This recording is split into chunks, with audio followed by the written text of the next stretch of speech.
Don't cross Duck. Thomas had gone to the works to be mended, so the Fat Controller asked Duck to look after the branch line. Duck was delighted. It was a nice change, and he got along swimmingly with the coaches. Percy was happy to see him again, and although Toby was grateful for the help, he found Duck to be rather opinionated. One morning, Toby was bringing trucks from the quarry.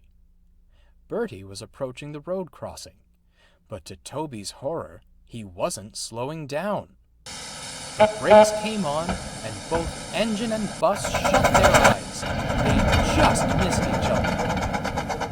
When they met at the station, Bertie was most apologetic.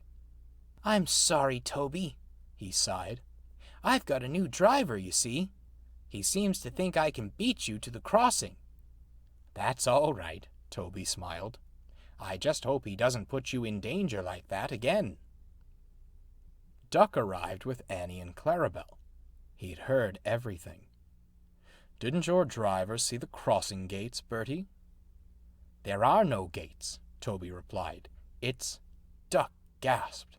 "How can you run on a line with no gates? It isn't dignified.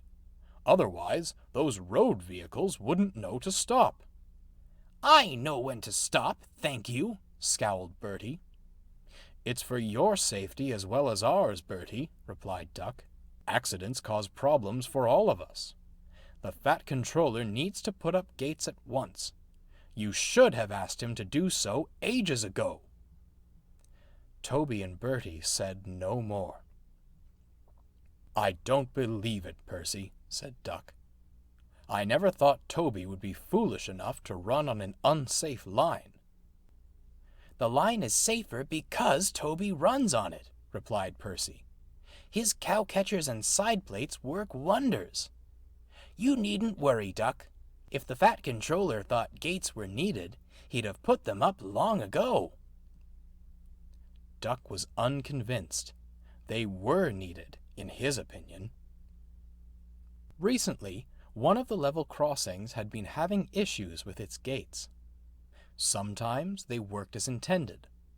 Others, they stuck, no matter how hard the signalman pulled the lever. There hadn't been any accidents, only headaches from the delays, and the engines took great care when they approached.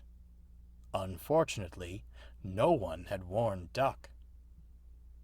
The next morning, Duck was puffing happily along. The coaches sang quietly to each other, and Duck was pleased with himself. He passed a level crossing, its gates keeping traffic at bay.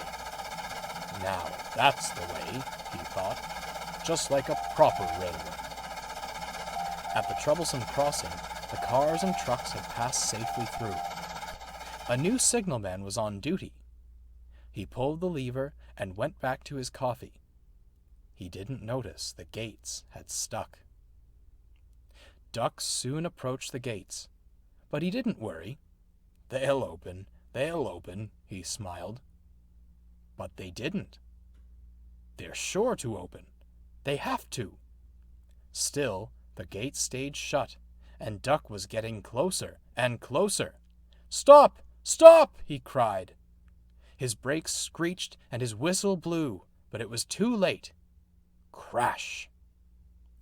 Duck sat on the crossing, remnants of the gate clinging to his front. "Oh dear," he blushed.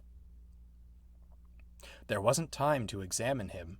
Traffic was building on either side of the crossing. Percy had to pull him to the next station. When they arrived, Toby and Bertie were there. "Toby," asked Bertie, innocently, "who's that?" "It's Duck," replied Toby, "though it seems he can't decide between pulling a train and being a crossing guard." "Whatever he's doing, it doesn't look very safe to me." They laughed as Bertie roared away with his passengers. Duck blushed once